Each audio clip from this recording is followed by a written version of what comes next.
Alam nyo ba na malaki yung pagkakaiba ng pagdadrive ng hindi naulan versus naulan?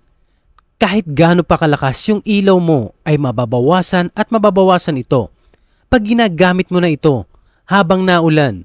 Perfect example itong nasa video na ito.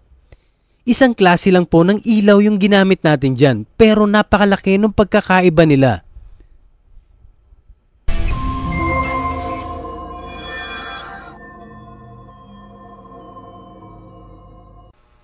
Ito yung example natin ng ilaw natin na ginamit. Ito yung Zenlo X2 Matrix. Ito yung merong 90 watts. 90 watts para sa dalawang bulb nito. Ito yung kanyang low beam, yung white. Hindi pwedeng pagbaligtarin yung ilaw na ito dahil meron itong cut-off. At mag-iiba yung bato ng ilaw nito pag binaligtad natin siya. Kaya white ang low beam talaga nito at hindi yellow. At yan, yung kanyang example. At ito naman yung example habang natakbo na ito sa kalye. Malapad at maliwanag ang ilaw na ito. Dahil isa na ito sa pinakamalakas na model o ilaw galing kay Zenlo. Pero kahit anong lakas ng ilaw, pag idinaan or nakaranas ng ulan ay magbabago at magbabago yung liwanag nito, kagaya na lang nito. Ito pa rin yung same na ilaw na ginamit natin kanina. Ito yung Zenlo X2 Matrix na merong 90 watts. Pero pagdating dito, halos nangalahati yung ilaw nito dahil na rin sa basa yung kalye or masyadong madilim yung dinadaanan. Lalo na siguro kung aspalto pa ito. Dahil dito, sementado yung ating dinadaanan. Hindi kagaya pag aspalto na masyado itong kakain ng ilaw o manu-neutralize niya yung liwanag na nilalabas ng ating auxiliary light or driving light. Pero kahit humina ito, tignan nyo naman pag headlight lang ng motor yung ginagamit. Napakadilim at halos wala kang makita. Malaking bagay pa rin na meron kang malakas na mini driving light or driving light na magagamit.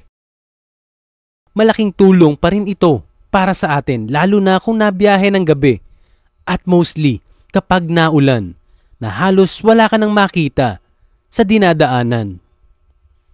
Ito yung dahilan kung bakit humihina yung ating ilaw. Nagbabounce yung ating ilaw galing sa baba pataas. Pansinin nyo yung nakamotor. Kitang-kita na nagbabounce sa kanya yung ating ilaw kahit mababa yung tutok natin ito. Kitang-kita yon sa liwanag or dun sa anino ng rider. Kaya ibig sabihin lang nito na kapag maulan, nagbabounce lahat yung ilaw na binabato ng ating driving light. Hindi ito nananatili sa kalye. Pumapaitas ito at ang nangyayari ay nakakasilaw or makakasilaw na tayo sa mga kasalubong. Dahil sa sobrang lakas ng bounce ng ilaw, kitang-kita naman na nanliliwanag o lumiliwanag yung paligid habang tayo'y nagmumotor. At habang gamit natin yung ating mini driving light or driving light. Hindi kagaya nito na pag walang ulan or tuyo yung kalye. Yung ilaw natin nananatili lang sa kalsada, dun lang ito nakapokus. Hindi tumatalbog at tanging kalsada lang yung naiilawan nito. Hindi kagaya kapag umuulan na nagre-reflect or nagbabounce ito pataas. Katulad nitong video na ito, tignan nyo kung gaano kaliwanag yung lugar kapag may ulan at kapag walang ulan. Naliliwanagan yung ibabaw kapag may ulan at pag wala naman tanging kalye lang talaga yung naliliwanagan ng ating driving light. Yan ang pagkakaiba ng pagdadrive sa ulan at sa walang ulan. Malakas na ilaw pa po yung gamit natin dito. Isipin nyo na lang kung medyo mahina yung ilaw na ating magagamit. Dahil nga nagbabounce yung ating ilaw, paano pa kaya kung mahina yung ilaw na iyong ginagamit? Baka konti na lang talaga yung ilaw o liwanag na lumabas or makita mo sa iyong driving light. Maraming salamat po sa panonood ng aking video. Huwag niyo po sanang kalimutan mag-like, share at subscribe. Ride safe po sa inyo pong lahat.